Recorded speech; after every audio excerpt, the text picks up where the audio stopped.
네, 여러분, 지난주에 이어서 진정한 회개의 말씀 우리가 함께 은혜 받기 원합니다.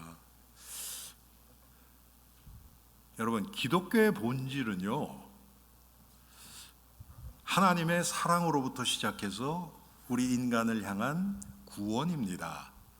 그런데 그 구원하시는 하나님의 방법이 다른 것이 아니라 예수 그리스도의 십자가예요. 그 예수 그리스도의 십자가를 중심으로 하나님의 모든 구원의 역사가 일어납니다. 그런데 우리 입장에서 보면 하나님이 제일 먼저 하시는 것이 우리 안에 성령을 보내셔서 우리로 하여금 우리가 죄인인 것을 깨닫게 하십니다. 원래 우리 인간은 나면서부터 죄인으로 태어나서 하나님과 원수되었습니다. 그래서 예수님이 우리가 우리의 죄 때문에 하나님과 원수된 그 죄 문제를 예수님이 오셔서 해결하셨습니다. 그 방법이 십자가예요. 그 방법 외에는 우리의 죄를 살 수 있는, 우리의 죄 문제를 해결할 수 있는 방법도 없고, 하나님과 우리 사이에 갈라진 단절된 그 관계를 회복시킬 다른 방법이 전혀 없기 때문입니다. 그래서 하나님이 자신의 독생자들, 그 방법밖에 없으니까 예수님을 우리를 위해서 보내주신 것입니다. 그래서 화목제물로 그 예수 그리스도가 십자가에서 죽으셨습니다. 원래 예수님은 하나님이십니다. 그런데 하나님이신 예수님이 하나님으로서 모든 능력과 권세를 제한하시고 우리를 구원하시기 위해서 이 땅에 오셨습니다. 육신을 입고 이 땅에 오셨습니다. 그 목적도 다른 것이 아니라 하나님과 우리 사이를 화해시키기 위해서. 그런데 여러분, 화해가 필요하다는 이야기는 갈라져 있다는 얘기죠. 그럼 무엇 때문에 하나님과 우리 사이가 갈라졌는가? 이사야서 59장 1절 말씀, 1, 2절, 2절 말씀처럼 우리와 하나님 사이에 죄가 가로막혀 있는 거예요. 죄가 가로막혀 있는 거예요. 그래서 이 죄의 문제를 해결하기 위해서 예수님이 자신의 생명을 주신 것입니다. 왜? 생명이 아니고는 죄 문제를 해결할 수 없기 때문에. 죄 없는 생명, 그건 예수님이 유일한 것입니다. 또한 예수님도 우리와의 화목을 원하셨어요. 그래서 자신을 내어주신 거예요. 자신을 던져가면서까지 우리를 구원하신 것입니다. 그 하나님의 구원의 역사가 우리에게 제일 먼저 일어나는 것이 회개의 역사입니다. 여러분, 이 회개는 성경에 많이 나오는데요, 많은 사람들이 예수 믿을 때 회개해서 구원 얻었다, 그걸로 끝나는 것처럼 생각을 해요. 그리고 그 다음에는 회개를 내가 육신으로 행위로 지은 죄를 회개하는 것이 다인 것처럼 생각합니다. 그래서 회개가, 이 온전한 회개가 이루어지질 않아요. 여러분, 온전한 회개, 지금 진정한 회개, 오늘 우리가 이것을 조금 함께 묵상하면서 정말 우리의 삶이 온전한 회개를 통해서 하나님의 온전한 은혜와 하나님의 온전한 평강과 기쁨과 해방을 마음껏 누리는 우리가 되기를 바랍니다. 성경에서는 여러분, 회개를 어떻게 얘기합니까? 애통해하다, 슬퍼하다, 이런 얘기가 나와요. 욥기서 42장 6절에 보면 허물과 죄 가운데서 애통해한다, 이렇게 얘기를 합니다. 여러분, 애통해하는 게 필요합니다. 분명히 필요해요. 애통해하는 것은. 창세기 6장 6절 7절에 하나님이 그 노아 시대지요, 이 세상을 바라보시면서 땅 위에 사람 지으셨음을 한탄하셨다는 그 단어가 바로 그 회개에 애통해한다는 이 단어로 쓰여진 것입니다. 여러분, 마음이 끓는 거예요. 우리 스스로가 지은 죄에 대해서 내 마음이 괴로워하는 겁니다. 그런데요, 지금 이 시대는 이런 모습이 점점 사라지죠. 여러분, 우리 구약에 보면은 그런 표현이 많이 나오죠. 옷을 찢고 죄를 뒤집어 쓰고, 그게 여러분 그런 어떤 행위가 아니라 그 마음을 찢는 그것을 지금 표현하는 거죠. 그런데 지금 이 시대에 그런 회개의 모습은 점점 사라지고 있습니다. 너무너무 안타깝죠. 또 회개라는 것은 돌아서다는 의미가 있습니다. 그런데 여러분, 이 돌아서다는 이 단어가요, 구약에는 185회나 사용이 되어 있어요. 185회. 구약에 이 단어가 그렇게 많이 나와요. 여러분, 이스라엘 역사를 보면 아시잖아요. 구약을 보면 아시잖아요. 대부분 어떤 역사입니까? 이스라엘 백성들이 하나님을 배반하고 우상에 빠지고, 하나님은 계속 돌아서라 선지자를 보내시고 사사를 보내시고 계속해서 이스라엘 백성들에게 돌아서라고 권면하고 계시는 것입니다. 그게 회개예요. 돌아서는 겁니다. Turn around. 방향을 바꾸는 것입니다. 그리고 세 번째로는 뉘우치다, 후회하다, 유감스럽게 생각하다, 이런 표현도 있습니다. 그런데 여러분, 여기서의 후회는요, 불신자가 하는 후회가 아니에요. 성경에 보면 예를 들어서 그 가룟유다가 예수님을 은 30냥에 팔지요. 그리고 나중에 후회돼서 제사장을 찾아가서 성전에 그 은 30냥을 던져버립니다. 여러분, 그게 회개입니까? 그건 회개 아니에요. 그건 불신자들도 할 수 있는 후회예요.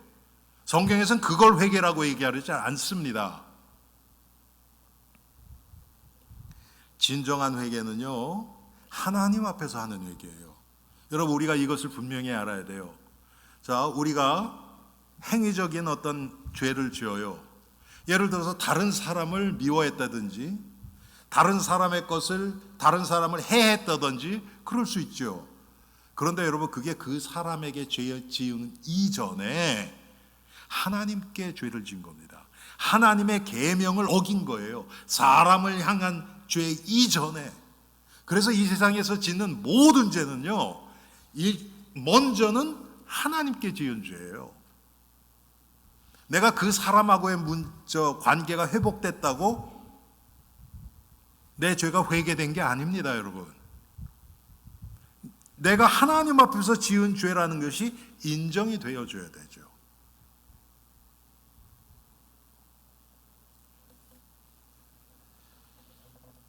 이 의미는요, 마태복음 21장 29절에 보면 예수님 비유로 말씀을 하십니다. 아들이 둘이 있어요.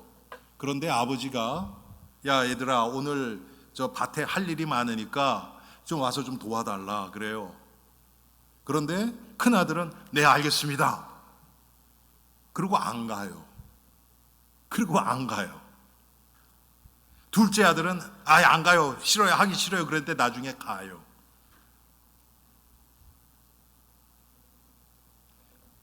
작은 아들이 처음에 싫다고 했다가 돌아서는 것, 지금 그것을 지금 여기서는 회개로 표현하고 있는 겁니다. 그러니까 여러분, 말로만 하나님 나 이거 잘못했어요 인정하는 거, 이거 회개 아닌 건지 아시겠죠? 그것도 필요해요. 자기 죄를 인정할 수 있어야 돼요. 그런데 그게 다가 아니라는 것입니다. 이제 완전히 돌아서야 돼요. 죄를 향해서 가던 나의 발걸음이 이제는 그리스도를 향해서, 십자가를 향해서, 하나님을 향해서 돌아서야 됩니다. 삶의 방향이 바뀌어야 됩니다. 회개는 자기 자신이 지은 죄에 대해서 스스로 후회하는 것입니다. 여러분, 여기서 사용된 것은 이 누가복음 15장 탕자의 비유에서 나온 그 둘째 아들이 아버지의 집을 떠나서 아버지의 유산을 가지고 나와서 다 탕진하고 후회하는 그때의 그 모습입니다. 내가 지금까지 살아온 것에 대해서 이것이 잘못됐다는 것이 인정되고 내가 이러지 말아야 됐는데 하는 그 후회하는 마음이 반드시 있어야 됩니다. 여러분, 이 중독된 사람들 보면요, 잘못된 거 알아요. 잘못된 거 알아요. 그래서 이거 그렇게 자기가 또 범죄했을 때 하나님 앞에 회개도 해요. 그런데 문제는 뭐냐면 돌아서지를 않아요. 그거 인정해요. 내가 이러면 안 되는데. 그것까지는 알아요. 그러면 그때부터 이제 어떻게 해야 되느냐? 내가 죄 지을 수 있는 모든 그 문들을 다 막아야 됩니다. 여러분, 집에 쥐가 생기잖아요. 그러면 쥐 덫으로서 잡아요. 그렇죠? 그것도 필요합니다. 과거에 우리 교회 밑에 지하실에 쥐가 좀 있었어요. 우리 여전도 해요 보면 아실 거예요. 그래서 부엌에 그 서랍 안에 열면 쥐똥두도 발견돼 그랬거든요. 그런데 전문가 얘기를 들었더니 그거 그래서 우리가 쥐 덫도 놓고 이게 뭡니까 이렇게 붙는 거 있잖아요. 그것도 갖다 놓고 그래서 많이 잡았어요. 그런데도 계속 생겨요. 그랬더니 전문가가 얘기할 구멍을 막아야 된다는 거예요. 일단 밖에서부터 들어오는 구멍을 막아야 된다는 거예요. 아가서 2장에 보면 포도원을 허는 작은 여우를 잡으라 그래요. 그 구멍이 있어서 그걸로 들어오는 거예요. 일단 그거를 차단해야 됩니다. 여러분, 우리가 죄 지을 수 있는 그런 통로들이 있어요. 그걸 차단해야 됩니다. 그렇지 않고 내가 하고 죄 짓고 또 하나님 나 이거 잘못해서 용서해 주세요. 그리고 돌아설 마음은 없어요. 그것은 진정한 회개가 절대로 아닙니다. 호세아서 7장 10절 11절에 보면 교만과 어리석은 죄에서 돌아와야 된다고 말씀하고 있습니다. 이사야서 55장 7절엔 악한 행실과 생각으로부터 돌아와야 돼요. 생각하지 말아야지. 여러분, 그거 안 됩니다. 생명의 생각, 예수 그리스도를 바라보고 그래야 이 악한 생각들이 사라져요. 가만히 있는 것, 비워내는 것, 이것이 회개 아닙니다. 여러분, 그게 종교예요. 내 안에 나쁜 생각, 더러운 생각, 이것을 다 비워내는 것, 그게 종교예요. 그런데 여러분, 마태복음 12장에 나오죠.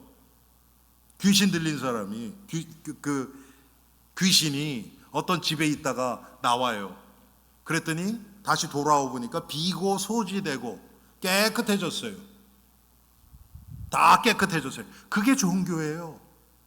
그런데 그 문제는 뭐냐? 거기 주인이 없어요. 비는 게 중요한 것이 아니라 뭐로 채워지느냐가 중요합니다. 여러분, 우리 안에 있는 죄 다 비울 수 있어요? 절대로 안 되죠. 비우는 방법이 계속해서 그리스도로, 복음으로 계속 채워지는 만큼 내 안에 죄악된 것들은 다 빠져나가게 되어 있는 겁니다. 할렐루야. 자, 회개는 죄악된 인생의 방향에서 이제는 완전히 돌이키는 겁니다. 돌이킨다는 것은 돌아서는 것과는 또 달라요. 돌아서는 것은 그냥 제자리에서 방향을 바꾼 겁니다. 이걸로 끝나면 안 돼요. 이제는 그리스도를 향해서 하나님의 뜻을 향해서 걸어 나가는 것입니다. 여기엔 내 의지도 들어가고요. 여기엔 내 결단도 들어가고요. 참 인간이 정말 악한 게요, 여러분. 그게 뭐 다른 사람이 저 자신을 보니까 그렇더라고요. 저 자신을 보니까 어떻게 하든지 나의 어떤 육신적인 소욕을 포기하지 않는 범위 안에서 주님을 섬기려고 하더라고요. 여러분, 전도서에도 나와요, 그게요. 어떻게 하면 내 육신을 가장 극대화시켜서 이 세상 쾌락을 놓지 않고 즐기면서 하나님을 섬겨볼까? 솔로몬도 그랬대요. 여러분, 그런 마음이 우리에게도 있습니다. 그래서 하나님의 은혜, 그러니까 맞아, 하나님의 은혜 주셔야 돼. 그리고서 그 다음부터는 이제 내 의지는 세상을 향해서 돌아설 생각도 없어요. 내가 하나님의 뜻을 깨닫고 성령의 은혜 가운데서 승리하기 위해서는 그리스도를 향해서 그리스도와 동행하며 활기차게 나가야 돼요. 그런데 이럴 마음은 없어요. 내가 지금 누리고 있는 이 세상의 모든 것, 요거는 절대로 포기하지 않은 상태에서 주님을 섬기려고 해요. 그러니까 성령의 역사도 없고요. 왜? 하나님이 우리 중심을 다 아시거든요. 진정한 회개가 일어나질 않아요. 그냥 후회, 불신자들이 하는 후회, 이 정도에서 끝나요, 우리의 회개가. 여러분, 그게 절대로 회개 아닙니다. 속지 마십시오. 제가 지난주에 말씀드렸죠? 하나님이, 여러분, 제가 지난주에 죄에 대해서 좀 말씀드렸잖아요. 여러분, 그 말씀 들으면서 어떤 생각 드셨어요? 야, 진짜 우리 안에는 선한 것이 없고 나 스스로는 성경에 있는 한 구절도 제대로 지킬 수 있는 것이 없다. 그게 우리 아니었습니까? 그러면서 제가 어떻게 결론 때 무슨 말씀 드렸습니까? 그래요, 우리는 할 수 없어요. 그런데 거기서 끝나버리면 우리는 얼마나 낙심되고 좌절할 수밖에 없잖아요.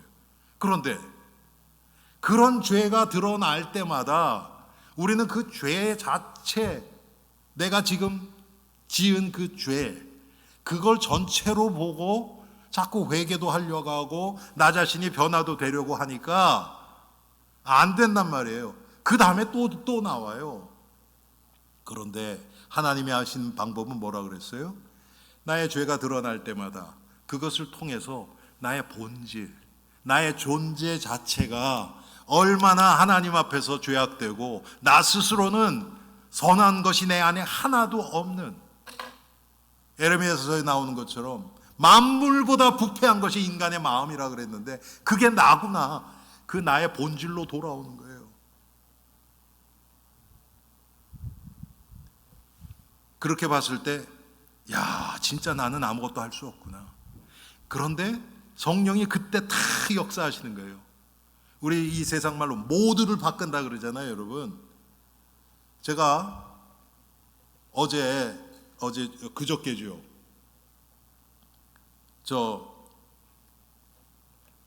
여기서 이제 금요 기도를 했단 말이에요. 근데 뭐 여기 와 봤더니 여기 뭐 90몇 도예요. 온도가 지난 며칠 동안 더웠잖아요. 이제 에어컨을 틀어놨네. 틀어놓고 이제 금요 기도가 끝났어요.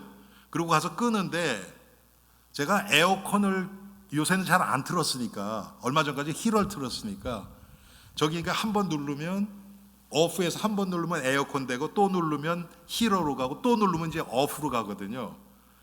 그런데 제가 에어컨을 켰다가 두 번을 눌러야 되는데 한 번을 누른 거예요. 그럼 뭐가 된 거예요? 히터가 된 거예요. 그래서 히터는 우리가 69도에 맞춰 놓거든요. 그러니까 거의 안 돌아갔어요, 지난 한 이틀 동안. 근데 오늘 아침에 딱 와서 봤더니 히터로 돼 있는 게 이게. 여러분, 모드를 잘못 누르면 그렇게 됩니다. 모드를 잘못 누르면 똑같아요. 내가 하나님의 앞에서 나 스스로는 아무것도 할 수 없는 정말 죄악뿐인 인간이라는 것이 깨달아져야 돼요. 그때 성령이 모드를 탁 눌러주세요. 그러면 어떻게 되냐면 거기서 이 세상 그 불신자나 아니면 예수를 믿으면서도 하나님의 은혜를 체험하지 못하는 자들은요, 그 죄에 눌려버려요. 그래서 우울증도 오고요, 괴로워해요. 그런데 그때 성령이 탁 눌러주시면요, 그때 생각나는 게 예수 그리스도의 십자가입니다. 그러면 야, 정말 나는 아무것도 아닌데 이런 나를 위해서 예수님이 십자가에 자신을 내어주셨다니, 그 마음이 탁 들어요. 이게 세계가 바뀐 거죠, 이제. 그러면 그때는 감사와 감격밖에 없는 거예요. 여러분, 지난 며칠 동안요, 참 제가 너무 기뻤어요. 여러분, 오늘 광고에도 나오지만 우리 김석훈 목사님 그 UUPG 미전도 미접촉 그 종족들 사역하고 돌아오셔서 학생들은 아직 4명이 아직도 있어요. 아직 한두 주 더 한대요. 예. 그런데 목사님 2분만 이제 돌아오셨어요. 그런데 이제 연락이 왔어요, 저한테. 연락이 와서 지난 한 몇 달 동안 있었던 걸 이렇게 쭉 말씀을 하시는데요. 제 마음이 얼마나 기쁘고 또 감사했는지 몰라요. 제가 그 금요 기도 때는 제가 너무 감사해서 그 말씀을 드렸어요. 김석훈 목사님이 그 작년 말에 보통 이제 방학 때 되면 한국도 가 계시고 또 미국도 들어오시고 그러거든요. 근데 겨울은 이제 짧으니까 한국을 가셨어요. 그래서 거기에서 주일을 이제 지내야 돼서 그 아는 목사님한테 오인찬 목사님이라고 민 목사님하고도 가까운 분인데 그 목사님께 연락을 드려서 어디 좀 갈 교회가 있으면 좀 같이 좀 가자 소개해 달라 그래서 어떤 교회를 가신 거예요. 그런데 그 교회가 참 너무 세상에 이런 교회도 있구나 그런 교회예요. 교회가 뭐 이렇게 뭐 아주 큰 교회는 아니에요. 아주 작지는 않은데 아주 큰 교회는 아니에요. 그런데 그 교회는 정말 예수 그리스도 십자가의 사랑, 십자가의 능력, 십자가의 은혜 이것만 얘기하시는 교회예요. 그리고 온 성도들이 그걸 위해서 선교와 영혼 구원을 위해서 기도하시고 목사님도 기도를 굉장히 많이 하시더라고요. 그리고 그것을 위해서 선교 사역을 하는 거예요. 각국을 다니면서. 그런데 그 교회에서 지금 5나라를 돕는데 그 교회 선교하는 뭐라 그럴까요?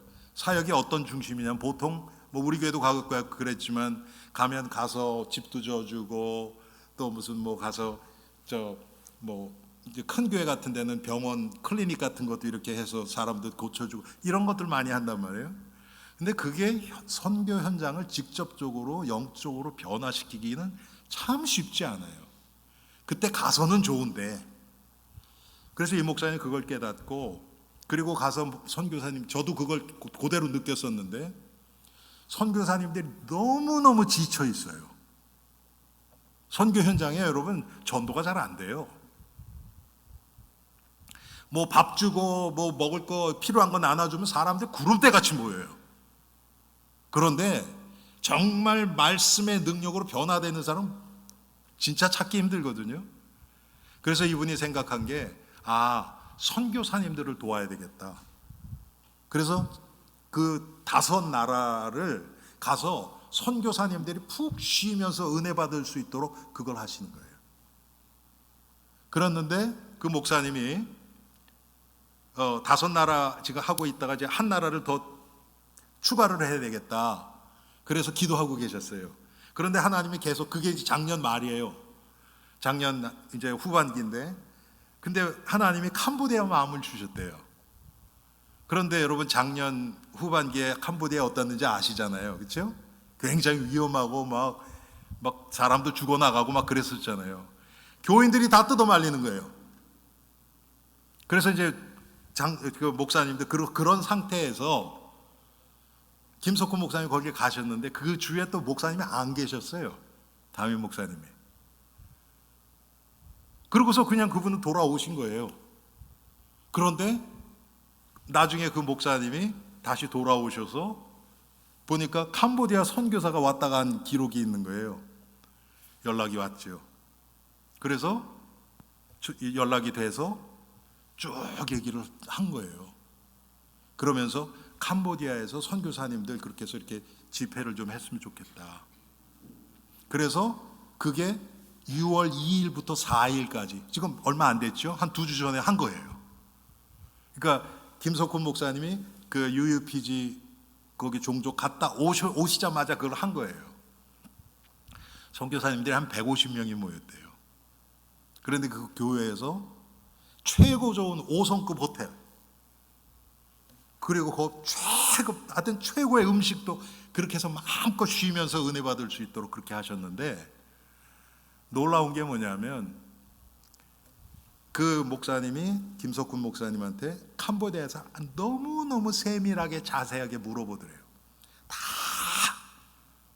그리고서는 그걸 기도 제목을 딱 만들어서 전 교인들한테 다 나눠준 거예요. 근데 그 교회는 어떠냐면 매일 저녁 8시에 기도회가 있대요. 매일 새벽 기도 있고 금요 또 철야 기도 있고. 그런데 이게 그냥 습관적으로 하는 기도도 아니고요. 어린 아이들, 막 8살, 10살짜리 아이들이요. 그걸 보고 이름도 모르는 선교사님들을 위해서 눈물을 흘리면서 기도를 한대요. 그래서 그걸 한 6, 7개월을 그렇게 되고 요번에 집회가 열린 거예요. 그러니까 첫날 그 목사님이 여러분들은 아마 저와 우리 교회 성도님들이 여러분들을 위해서 얼마나 기도했는지 상상도 못 하실 것입니다. 이렇게 얘기를 하시더래요. 당연히 모르죠. 그냥 뭐 기도하겠지 생각하죠. 그런데 집회가 딱 시작됐는데요.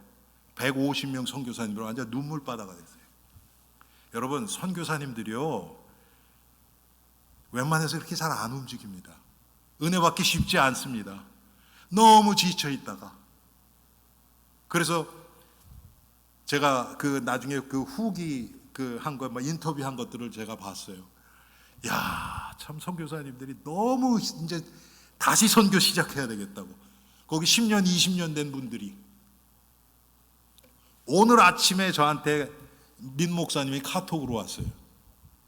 지금 내가 7개월째 그 교회 예배 줌으로 주일 예배 참석하고 있으시다고. 그런데 여러분 또 놀라운 게 뭐냐면 그 김석훈 목사님하고 통화하기 몇 시간 전에, 바로 몇 시간 전에, 그날이 금요일 아침이었거든요. 제가 금요일 날 새벽 기도 때 고린도전서 1장 18절에서 25절 가지고 설교했죠. 아마 여러분 벌써 다 잊어버리셨죠? 그게 뭡니까? 십자가에 대한 거예요. 십자가의 도가 멸망당하는 자에게 미련한 것이로되 구원을 얻는 우리들에게 하나님의 능력이라. 그 교회에서 지금 얘기하는 게 십자가의 은혜, 십자가의 능력, 십자가의 사랑이에요. 제가 그날 아침에 한 얘기가 그대로 다 나오는 거예요. 너무 소름 끼쳐가지고요. 제가 김석훈 목사님도 그렇고 막 통화하면서요, 저도 눈물이 막 나더라고요. 여러분, 왜 이런 일이 일어납니까? 참, 그러면서 제가 어제 저희 집사람하고 이제 그 목사님 또 설교도 좀 듣고 그러면서 아마 모르긴 몰라도 이렇게 숨겨진, 정말 하나님 앞에서 신실하게 자기 맡겨진 거를 충성되게 하시는 목사님들이 아마 숨겨져서 많이 계실 거다, 그런 얘기를 했어요. 여러분, 우리 안에 이 예수 그리스도 십자가 떠나서는요, 우리의 신앙 전체가 다 무너져요. 우리가 뭘 믿습니까? 십자가가 없으면 죄 사함도 없습니다. 십자가가 없으면 회개가 없어요. 그래서 이 십자가의 사랑, 십자가의 은혜가 깨달아지니까 선교사님들이 이제 다시 힘과 용기를 얻어서 다시 시작하겠다는 거예요. 하루 이틀 된 분들도 아닌데 제가 아는 얼굴들도 여러 분 계시더라고요. 여러분, 돌아서는 그거는 힘들지 않아요. 그래, 내가 잘못됐지, 이렇게 하면 안 되지, 돌아서는 것. 그런데 그때부터 나를 죄로 끌고 가려고 하는 그런 것들을 차단해내고 하나님의 뜻, 복음의 유익을 위해서 한 발자국 한 발자국 걸어가는 것, 이것은 쉽지 않습니다. 왜? 우리가 너무 죄에 길들여져 있기 때문에.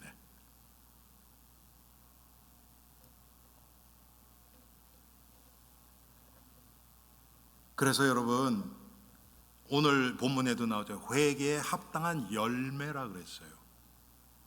열매는 맺기 위해서는 긴 과정이 필요합니다. 그 긴 과정 동안 열매가 맺을 수 있는 여러 가지 요소들이 충족되어져야 열매가 일어납니다. 우리는 입으로 회개는 많이 할 수 있어요. 그런데 회개에 합당한 열매가 맺어지기는 쉽지 않습니다. 그것은 내가 돌이켜서 이제는 그리스도와 동행하면서 하나님의 나라와 의를 구하는 삶이 사라질 때, 그것도 잠깐이 아니고 뜨문뜨문이 아니고 지속적으로 사라질 때 그거에 합당한 열매가 맺어지는 겁니다. 그것은 내 의지하고 되는 게 아니에요. 그건 하나님이 맺게 하시는 겁니다.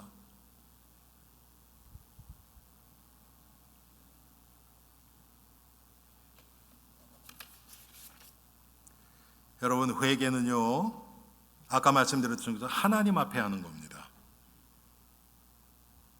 하나님 앞에도 하고, 내가 사람에게 잘못한 건 사람에게도 하고, 그게 회개예요. 여러분, 그런 모습을 성경에 많이 보여주잖아요. 삭개오가 회개한 거 보세요. 내가 불의한 거, 내 재산을 반 나눠주고 내가 불의하게 한 거 4배 갚겠습니다. 여러분, 그게 회개예요. 우리는 나한테 손해가지 않는 한도 안에서 뭔가 회개를 하려고 해요.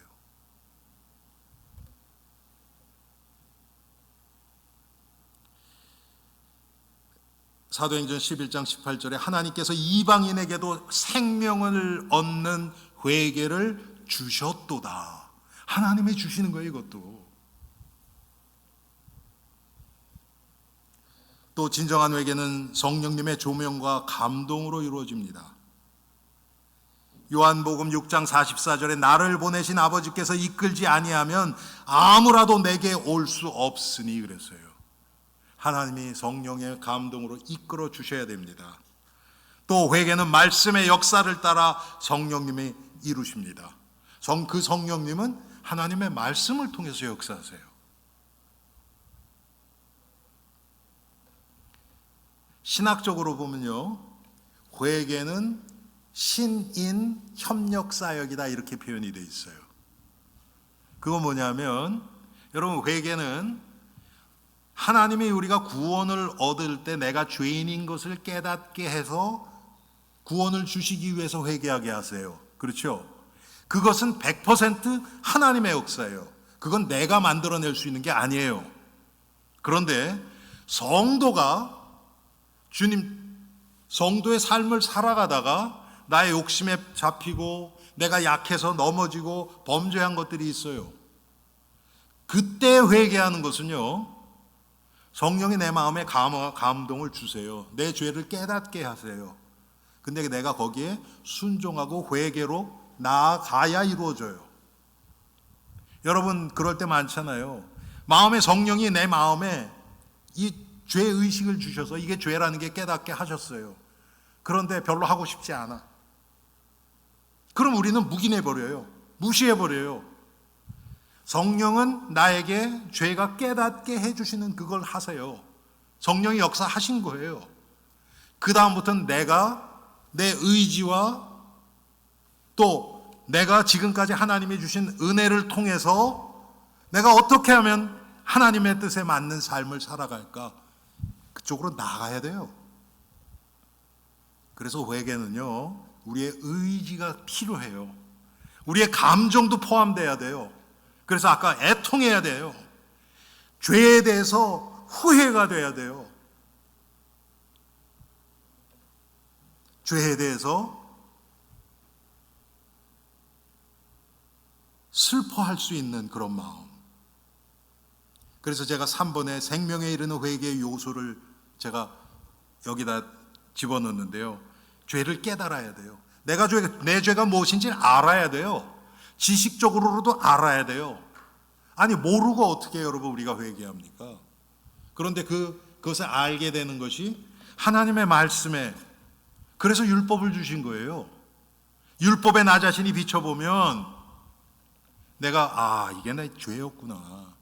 나는 이것이 선한 의도로 한다 그랬는데 하는 성령이 내 마음에 이 조명해 주시니까 그 안에 나의 욕심이 들어갔구나. 나의 나쁜 동기가 들어갔구나. 이런 것들이 자꾸 깨달아지는 겁니다. 그러면 그 다음에는 나의 죄에 대해서 슬퍼하고 애통해야 하는 이것은 감정적인 요소죠. 지식적인 요소 알아야죠. 감정적인 요소가 들어가야 돼요. 물론 그건 사람의 성격마다 겉으로 드러나는 모습은 달라요.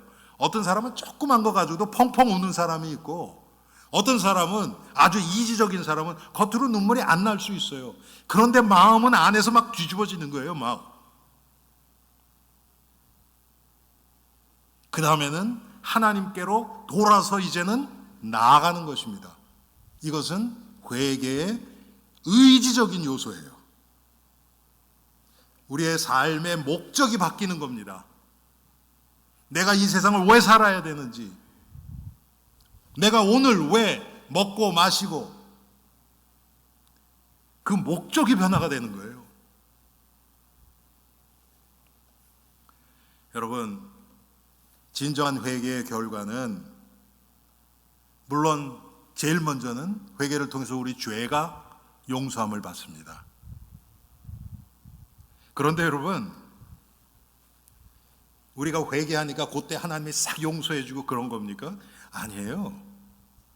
우리의 모든 죄는 이미 용서받았어요. 법적으로는. 그런데 하나님은 다 용서하셨어요. 근데 우리는 완전하지 않아요. 그래서 우리가 죄 가운데 거하면요, 하나님을 제대로 바라볼 수가 없어요. 그래서 우리가 기도를 해도 하나님이 응답해 주시다는 확신이 안 들어요.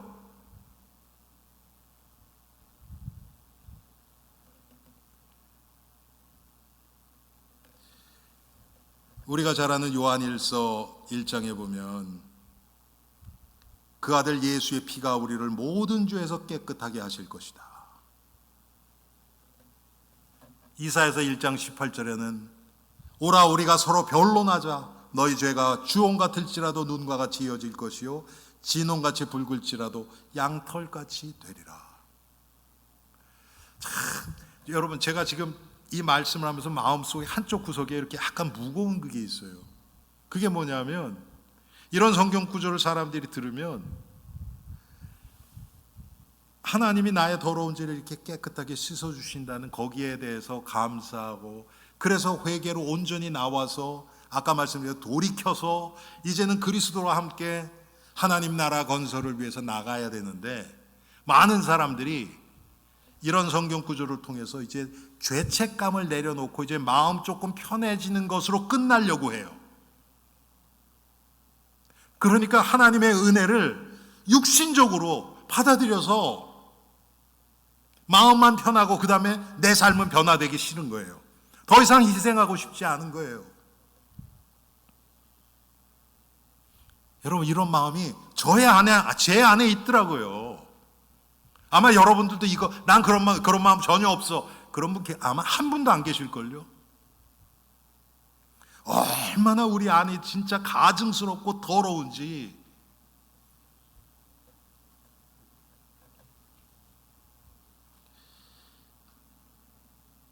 우리가 진정으로 회개하면 우리의 허물을 사함받고 죄를 가리워 주신다 그랬어요. 죄를 가리워 주신대요. 우리 안에 죄성이 그대로 남아 있습니다.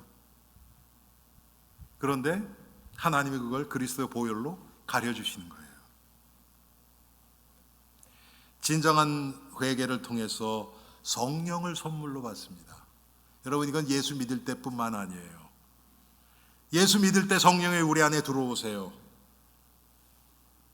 사도행전 2장 38절 말씀처럼 너희가 회개하여 각각 예수 그리스도 이름으로 세례를 받고 죄 사함을 얻으라. 그리하면 성령을 선물로 받으리라.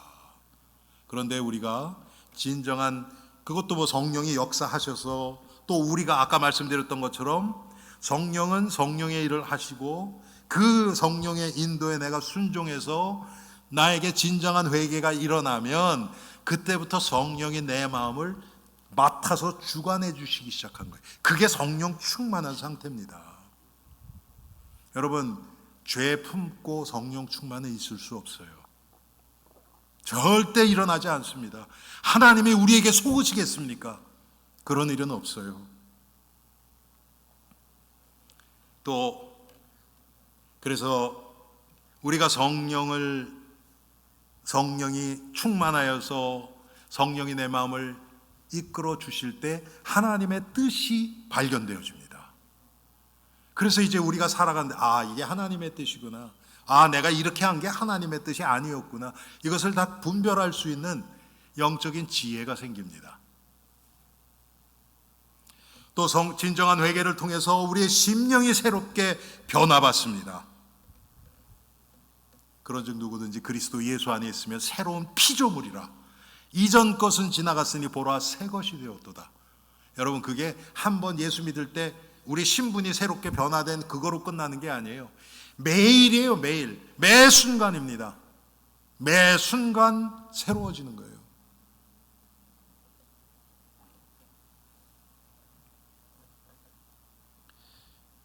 심령이 새롭게 돼서 우리의 마음이요, 새로운 마음으로 바뀌어요. 세상을 사랑하던 마음이 하나님을 사랑하는 마음으로 바뀝니다. 여러분, 한꺼번에 완전히 바뀌는 거 아니에요. 조금씩 더 세상을 사랑하던 마음을 주님을 사랑하는 마음으로 바뀝니다. 또 이 세상 것, 현세, 여기만 집중하고 땅만 쳐다보던 우리들이 이제는 영혼을 사모하는 마음이 생기네요. 전도서에 나오는 것처럼.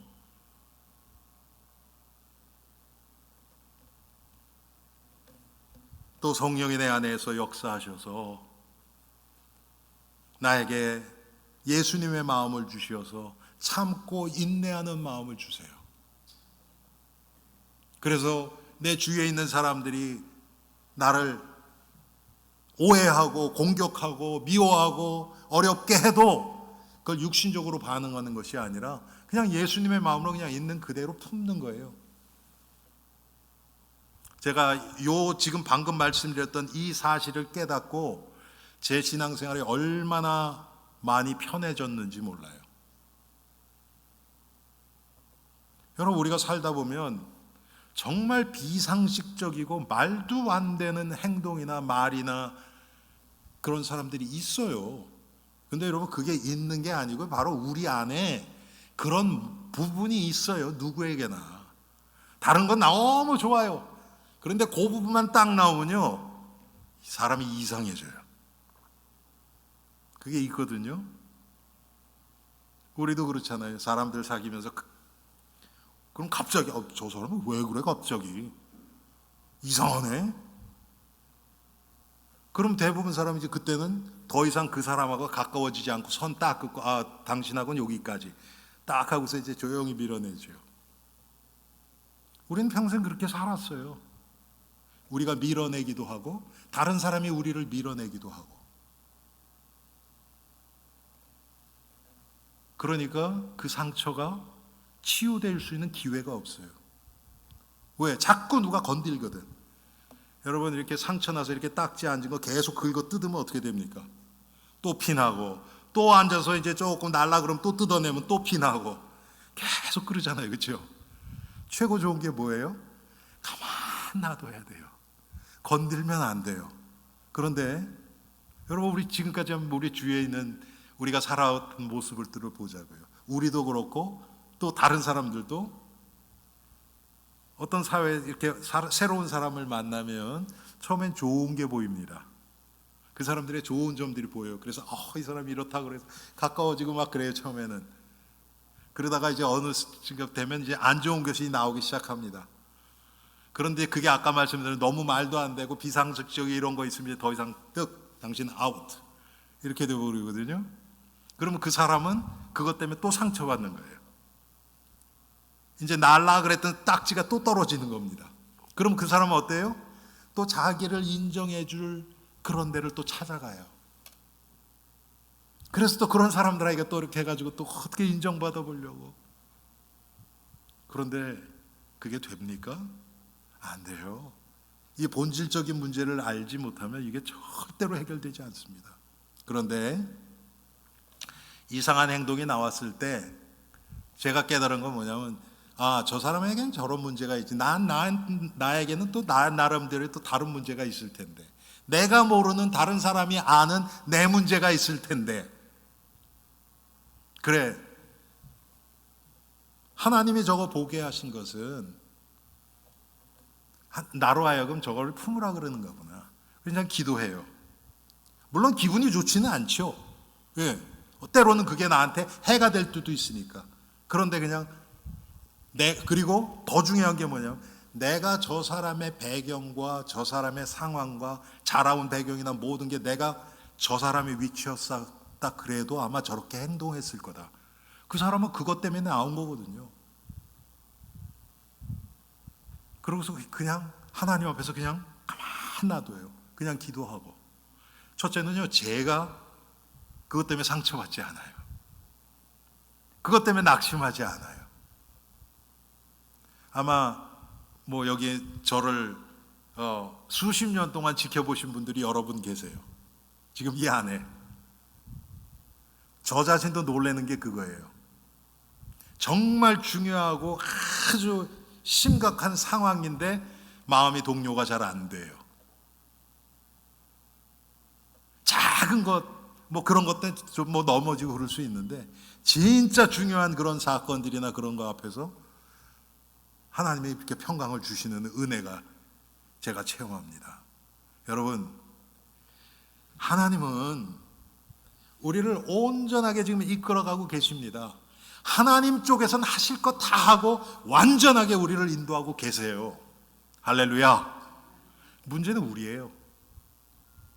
하나님과 관계에서 첫 번째, 온전한 회개가 일어나지 않기 때문에. 하나님, 내가 이 부분은 좀 잘못된 것 같아요. 용서해 주세요. 그런데 이쪽은 건들지 마세요. 말은 그렇게 안 합니다. 근데 우리는 그렇게 살아가고 있어요. 남들이 나를 인정하는 부분, 그 부분에 대해서는 나의 허물을 찾으려고 하지를 않아요. 왜? 다른 사람이 나 칭찬하고 다 좋아하고 존경하고 하니까. 그럼 그 부분에서 우리 완전합니까? 안 그래요, 여러분. 날마다 마음이 새로워져야 됩니다. 진정한 회개를 통해서 이제는 그리스도 안에서 새로운 삶이 시작됩니다. 어느 정도까지냐? 베드로후서 3장 18절에 지식에까지 새로워진대요. 지식에까지. 여러분, 우리 성도님들도 가끔가다 그런 표현할 때 있죠. 우리가 은혜 받으면 예쁜 꽃을 봐도 여러분, 젊은 남녀는, 사랑에 빠진 남녀는 예쁜 꽃을 봤을 때 이 사람 줘야지 그런 생각 들겠죠. 그런데 성도는 그걸 보면 이 아름다운 꽃을 창조하신 하나님이 생각나요. 하나님이 나를 위로하시고 나를 기쁘게 하시려고 이 꽃을 이 앞에다 이렇게 놔두셨구나. 할렐루야. 문제가 와도 똑같아요, 여러분. 제가 가끔 그럴 때 있거든요. 제가 목요일마다 군부대를 가는데 거기에 지금 중간에 그 페어팩스 카운티 파크웨이가 지금 계속 공사 중이에요. 그래서 어떨 때 많은 경우가 한 라인이 막히고 이런 게 많은데 너무너무 천천히 가고 이상하게 운전하는 사람들이 있어요. 와, 그러면 이게 올라오거든요. 그런데 그때 하나님이 이런 음성을 주신 거야. 지금 너 서두르면 큰일 날 것 같아서 지금 내가 딜레이 시키는 거야. 그러면 아무것도 아니더라고요. 여러분, 몇 분 빨리 가서 무슨 횡재할 일이 있습니까? 그런 것도 아니에요. 하나님 앞에서 나 자신을 바라보고 하나님의 그 목적과 뜻을 깨달아 가면 이 세상에 우연은 없습니다. 다 하나님 앞에서는 필연적인 것들이에요. 하나님이 나를 인도하시고 사랑하시는 최고의 방법으로 지금 나를 이끌어가고 계시는 것 뿐입니다. 할렐루야. 여러분, 그러면 고통이 오면 어떻고 실패하면 어떻고, 왜? 그걸 통해서 하나님은 더 큰 일을 이루실 거니까. 단 이제 이러면 이제 또 마음대로 살아도 되는구나 하실까봐 제가 조금 우려됩니다. 그게 아니죠. 아까 말씀드렸던 것처럼 우리는 이제는 예수 그리스도를 향해서 그분과 동행하면서 어떻게 하는 것이 가장 복음의 유익을 위한 길일까? 하나님의 나라의 완성, 하나님의 나라의 확장을 위해서 어떤 것이 하나님이 가장 기뻐하시는 길일까? 이것 때문에 염려하고 이것 때문에 고뇌하고 하는 것입니다. 진정한 회개를 통해서 기도의 응답을 받습니다. 당연하죠. 하나님과 관계가 회복되어져야 기도의 응답이 옵니다. 하나님의 바른 뜻이 깨달아져야 응답됩니다. 여러분, 아까 제가 말씀드렸던 그 교회, 제가 들어가서 웹사이트에서 그 교회 모습들을 여러 군데 봤거든요.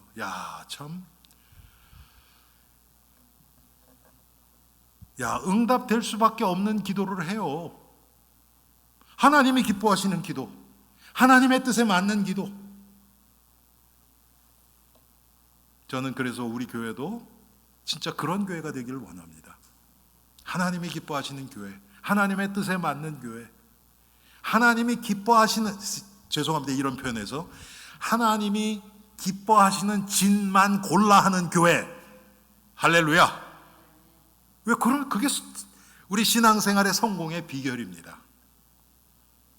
결국은 진정한 회개를 통해서 삶의 증거가 일어납니다. 요한복음 4장의 이 사마리아 여인의 모습입니다. 여러분, 그 사람들의 시선을 피해서 가장 더울 때 물기를 넣어왔던 그 여인, 예수님을 제대로 만나니까, 진정으로 회개가 이루어지니까 어떻습니까? 물동이 버려두고 마을로 뛰어 들어가서 내가 메시아를 만났다, 와 보라 외치지 않습니까? 삶이 변화돼 버리는 거예요.